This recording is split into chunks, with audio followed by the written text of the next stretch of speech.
Okay, I'll admit, this episode does a lot of hinting at a particular character who might be making their official MCU debut. I'm really hoping this doesn't turn into a Ralph Boner situation. Ralph Boner? Boner. Ladies and gentlemen.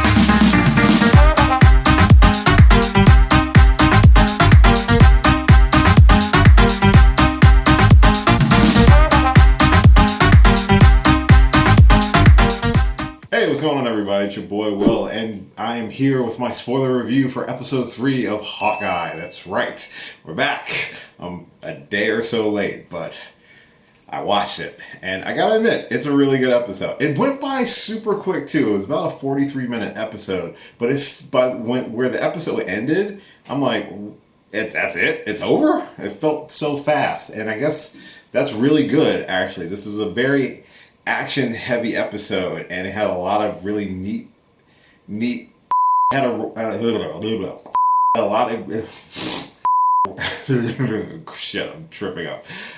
It had a lot of good action set pieces in this episode and some really good character work. And we also got a little bit of backstory on Maya Lopez, aka Echo, who was the person who had them in their clutches at the end of episode 2. But before I get too heavy into talking about the episode, I do want to say this is a spoiler review. So if you have not watched the episode yet, please pause this video and go watch it. It goes super quick, even though it's like almost an hour, but it moves at breakneck speeds. And so make sure you check that out and then come back and hear my thoughts on the episode. So this episode picks up at the end where we left off with the end of episode 2, where Clint and Kate are basically in the clutches of the tracksuit mafia, waiting for the arrival and interrogation by Maya Lopez, aka Echo.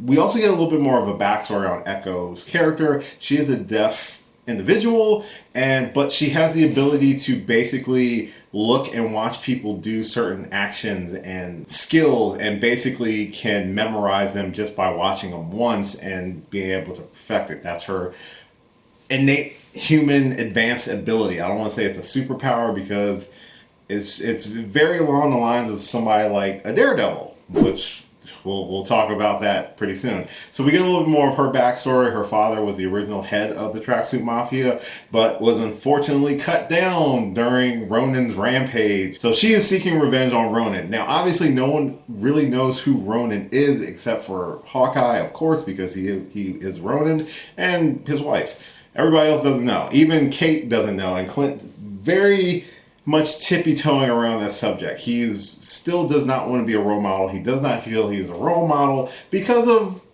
what he did as Ronan. That's why he was so adamant about killing himself during the events of Avengers Endgame, and why he's clearly suffering from survivor's guilt, since Black Widow was the one to make the ultimate sacrifice play in order to allow the Avengers to get the Soul Stone. You've seen Endgame. I'm not going to get too much into Endgame. But this episode does something which I don't think any other movie has done for Clint Barton, where he honestly felt like the most Hawkeye ever in this one episode. He got to show off some skills, his abilities with the bow and arrow, of course. We finally got to see trick arrows, which is something that we've wanted to see from the comics for so long, and they just kind of nerfed him up until this point. And I gotta admit, the array of arrows was very fun to watch. This mostly takes place during the escape that him and Kate Bishop are trying to get away from the tracksuit mafia. It's that one chase sequence I think you've probably seen in previews, where he's telling her, don't use these arrows, use this one, because he's already used up all the normal arrows. So we get to see a couple different arrows. I'm going to forget a couple of them. There's like a Play-Doh arrow, which when he fires, it basically bubbles up into a bunch of like goo and stuff like that. There's like a suction cup arrow that is fired as well. There's an explosive arrow. There's like a grappling arrow. My favorite arrow, I will straight up say, and I kind of giggled and chuckled, and I was super happy when I saw it. He had a Pym particle arrow, which he fired towards a regular arrow that was fired by Kate, and it turned into a giant arrow. It landed on the Brooklyn Bridge. It is the most comic booky thing that you can expect from the series, and again, it felt this one episode made me feel like Clint Barton was Hawkeye. Like, this portrayal of Hawkeye was the closest thing to a comic accurate Hawkeye that we got. We even get some really cool interaction between Clint and Kate, while their relationship is very much the driving force of the series, and how it's funny because she's kind of trying to help him with branding and stuff throughout the series so far, and she even draws up his original costume. It's very cute. It's a really cool character interaction between the two. Something else to note too, during the fight, Clint's hearing aid is damaged, and we got to spend a good portion of the episode from his perspective and his reduced hearing at that point. He even tells Echo that he's not completely deaf, he's just hearing impaired. You get to see that sort of side of what it's like for someone who has a hearing disability. My husband, who has been on the channel, he also has a hearing disability. He's not 100% deaf, but he does wear hearing aids, and he even said that really is a prime example of what he lives in his daily life. So I think what this series is doing by really exploring that side of people with a hearing disability, I think is being treated with a lot of respect. And it's also another really good piece of representation that we get to see within the MCU and just in television and media in general. And I really enjoyed that aspect about it. And I'm glad we're exploring that not only through Hawkeye, but we're also exploring it more through the Echo character. Like I said, the action in the episode was very heavy at the beginning, between the standoff with the Tracksuit Mafia, the escape, them jumping off the bridge and swinging onto the train and stuff like that. It goes really quick, and it's a really fast-paced episode, which I kind of liked. I was surprised where it ended. It does end with Kate and Clint going to Kate's mother's home to try to get more information about what Jack is doing and if he's responsible for Armand's death and what he might be tied into with the Tracksuit Mafia or any other criminal organization. So they break in to try to get some information, but they're also confronted by Jack, who catches Clint snooping around, and it's holding him at knife point with the Ronin blade. And that's where the episode basically ends. So it's a really quick episode. Like I said, at the beginning, we get a lot of backstory for Echo's character, that she has an uncle who is kind of the higher up who runs the Tracksuit Mafia, but is more into other stuff. It's basically alluding that this is going to be our introduction to Vincent D'Onofrio's Kingpin. If you've ever seen Daredevil on Netflix, he gives a masterful performance as Kingpin, and he ranks up there as one of the best portrayal villains in any MCU property. So the fact that we are finally getting this, because it's been rumored that they're going to start transitioning some of the characters from the Netflix MCU projects, which weren't really 100% tied into the MCU. They're canon, but they're not canon. They're technically not canon, but it seems like they're starting to fold in a lot of that stuff, which is pretty exciting. And they're going to pretty much take the best stuff. We're going to probably get your Charlie Cox's Daredevil, our Vincent D'Onofrio Kingpin, which you can hear his voice very briefly in one of the flashbacks. And come on. Yeah, it's him. He has a very distinct voice. You should know. If you've ever seen Daredevil, you know. But we're probably getting them. We're probably going to get Kristen Ritter maybe as Jessica Jones, hopefully. I'd love to see Mike Colter come back as Luke Cage, but I don't think he is.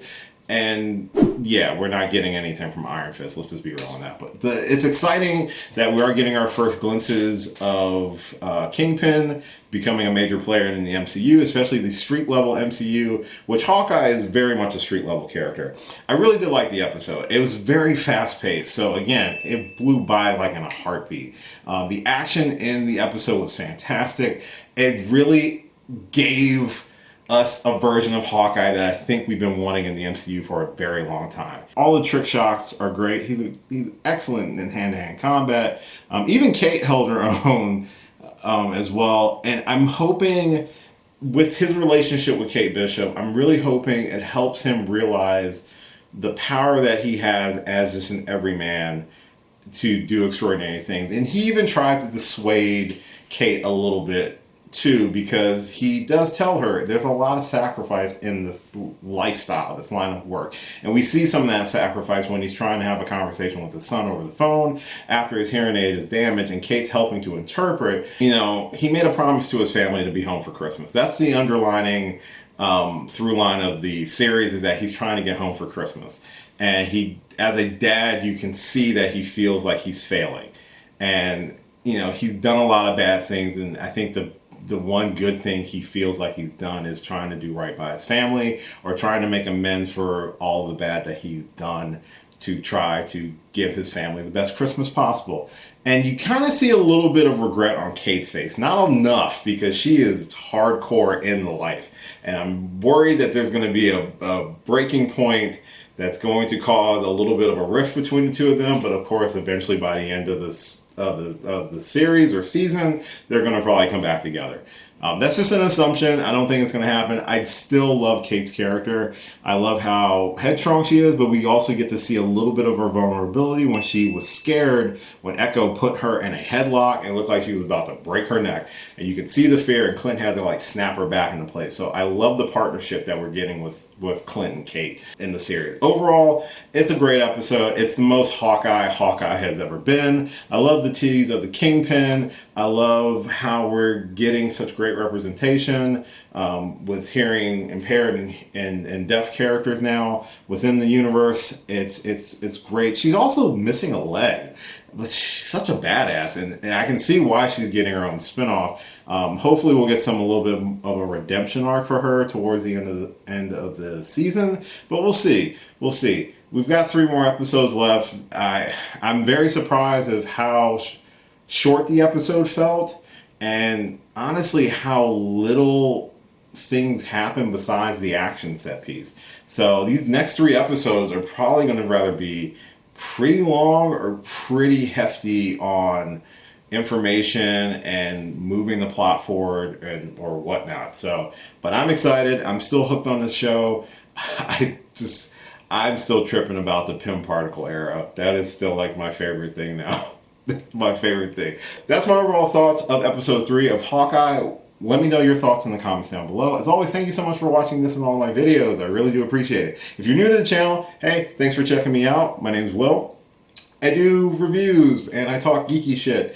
It gives me something to do in my free time. And hopefully it's enjoyable for you, because I enjoy doing it as well. So if that is your bag, why not subscribe to the channel? I try to post weekly as best as I can. Just do your thing. But you can follow me at a lot of different social media. That's all listed at the end of this video. I've got a ton of videos on the channel that you're more than welcome to check out right now. Like, share, subscribe, and all that fun stuff. And as always, until next time, I will catch you later. Hey, thanks for watching this video. If you did like this video, why not give me a thumbs up and share it with your friends? You can subscribe to the channel by clicking on my gorgeous little face right over there. You can follow me on all the various social media platforms right below. And last but certainly not least, if you've got a few extra minutes, why not check out one of the lovely videos floating right over here. Later.